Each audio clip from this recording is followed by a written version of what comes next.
So hello everyone, I am Regis Rossi A Faria, I am from University of São Paulo. I'm going to present this talk about aesthetic trends in 3D music. This presentation is intended to give a sample of aesthetic practice in spatial music. We want to identify some key elements and parameters that are significant to make spatial music nowadays and since the 1950s, and speculate some aesthetic trends. Due to copyright limitations, unfortunately, the sound examples could not be inserted. About perception of the space through sound. The fundamental problem here is to estimate the direction and the distance of sound sources, to estimate spatial size, and to estimate movement. The physics and psychophysics interact in this scenario. The acoustics physics and the acoustic psychophysics both provide knowledge to coordinate the use of the sound sources and the space for communication and for the sound arts. Sound arts in space.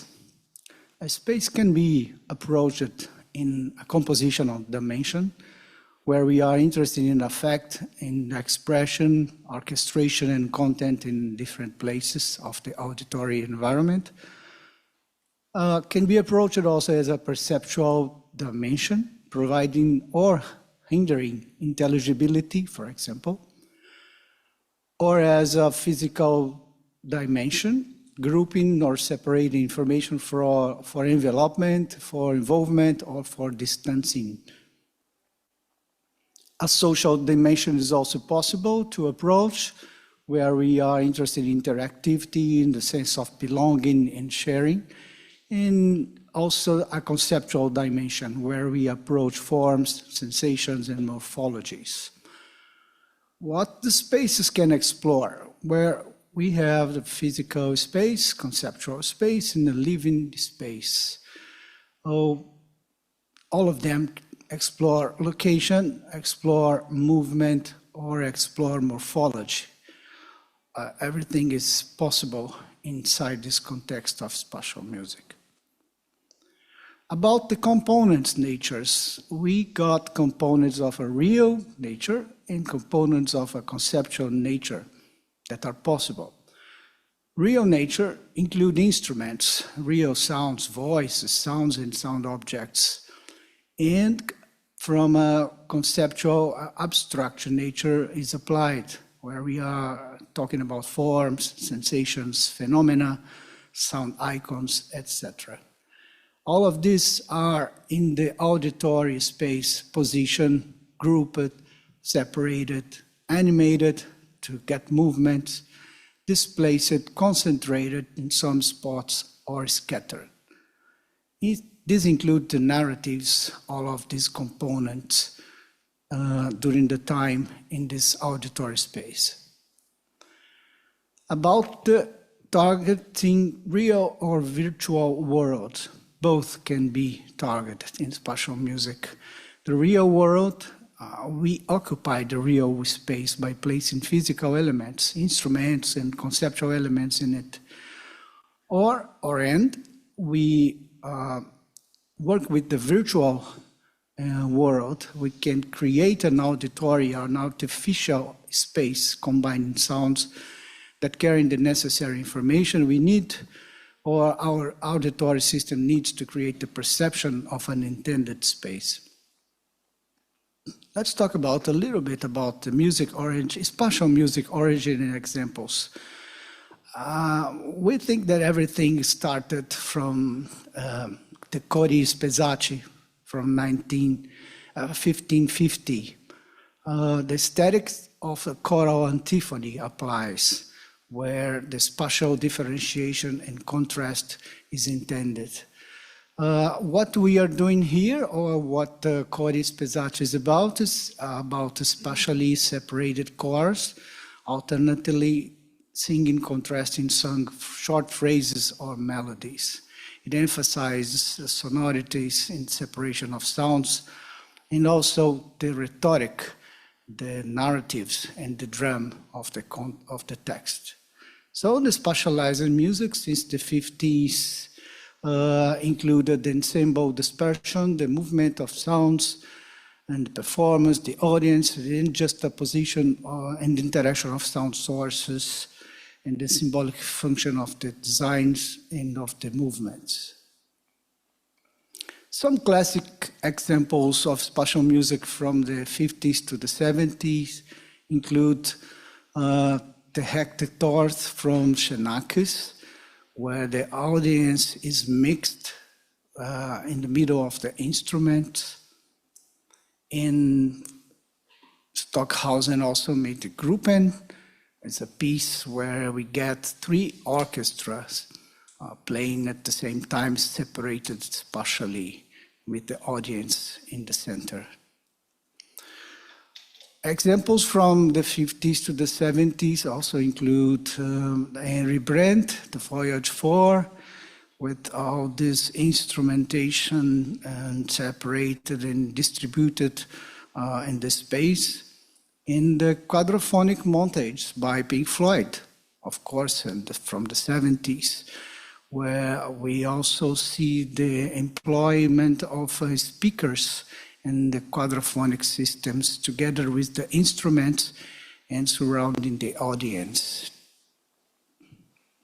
From structured elements to stylistic trends, what are these key parameters that influence the structuring of styles in spatial music? The first one is the Cartesian space, what we call today the object-oriented approach. Second is the acoustic, the spatial parameters of the environment, of its objects, of sound sources, and the receivers, the listeners. The third one is the geometric precision and the spatial fidelity, it's a key parameter, and the attentive listening and the conscious spatial orientation is the last one to note. The articulation of all these key parameters is fundamental to establish styles in the spatial music. Some important concepts and parameters for 3D sound modeling. We noticed the first one as signatures, sound and voice signatures. These can provide the sense and can provide the presence. So voice and sound signatures is a very important concept involved here. The second one is about layers. The space is partitioned in close, mid, distant layers, front, back, levels of height, and all these layers are a particularly important concept in 3D sound modeling. And we can also say about the temporal spatial continuity. Continuity is a keyword here, and we can say about that it's a more refined, intuitive perception of the temporal continuity is achieved with the multi-channel reproduction, in contrast to binaural one. And also we can say that the fragmentation of the space is possible through the editing and mixing of the ambient sounds and effects. About contemporary spatial music, let's talk a bit about the technology.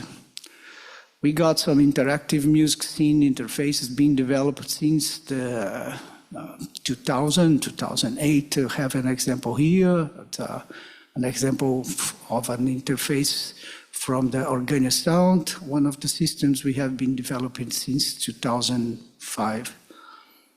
And the second example is this one from Sony. Sony developed its own format for 3D sound, 3D music, and you got an interface to position the elements and the instruments and sounds in the auditory space. To the producer, what do spatial music authoring tools offer to the producer? Total control of the production process, mixing to several multi-channel formats. They offer a realistic room, an optimization of instrumental separation, and the attribution of individual ambiances for each sound. In to the listener, what do the spatial consumer products offer to the listener? That you could be inserted inside or in the center of the sound. The industry is favoring the spatial music for one listener in the center, and also offers the consumer interaction with the musical space, which is only achieved by moving yourself inside a rig of multi-channel speaker systems or moving your head around using the earphones that can track your position.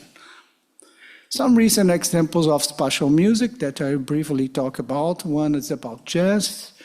This is one song that could be found in digital music platforms. The spatialization in this example includes the interplay between musicians. We are interested in, or they are interested in putting the listener in the center, the solo musicians in contraposition separated in the left and right panning. And another example about rock and pop music. It's recent pop music. The spatialization here in this one is focusing the attribution of individual ambiences for each sound source and each instrument. And of course, the juxtaposition of them in the mixing. And all of them have a distinct ambient layers. And we, in the final combination, we get a sense of an unreal environment because of all of the juxtapositions of distinct ambiences, each one connected to a different sound source in the music. Some current spatial sound practices include aesthetics, position instruments, constructing ambience, explorating height, and provide intense sound and immersive effect. We can put the listener in 3D degrees of freedom or 6 degrees of freedom. We also have some advanced practice that I'll jump. For some discussions, we discussed the limitations for complex sound spatialization, limitations in guaranteeing continuity and stability in this technology today. Technology limitations also include incompatible formats, device dependency and lack of auditory platforms to play all of them. We got some concerns about how this affects the musical integrity, and we got cognitive limitations as well. We speculate that there are some unexplored and neglected potential of taxonomies and functional approaches that are not being considered by the market at the moment. I can cite the spatial instruments, for example, alternative taxonomies for gestural spatialization, performance controlling the spatialization in the audible ecosystems as well. Some conclusions. Through a comparative analysis of these technologies and examples, we could demonstrate that acoustic and spatial parameters influence the current practice and destruction of the styles in spatial music. The current technologies permit us to build space, but they don't focus on exploring concepts, forms, or other eccentricities. Most production practices concentrate more in the technical front, and unfortunately, they are not very concerned about the artistic front, the human-centered issues and experimental explorations. Aesthetic trends point to continue pursuing a high quality, accurate, immersive, and convincing spatial perception of the auditory scene. But the dissemination of these aesthetic trends depends on the few options for hearing platforms. For example, YouTube is, and all of the devices also require high resolution quality. We can conclude, can align in the conclusions, final conclusions, some key aspects that could be seen as facilitators for the cognitive process foreseen by Dr. Gibson. Perceiving the world around us through the integration of continuous and stable information received from the sense. And this includes a stable continuity of the experience and of the narrative, a consistent feedback that does not bother or distract or confuses the listener. This is required and necessary. And an effective occupation of the space. Thank you for this presentation.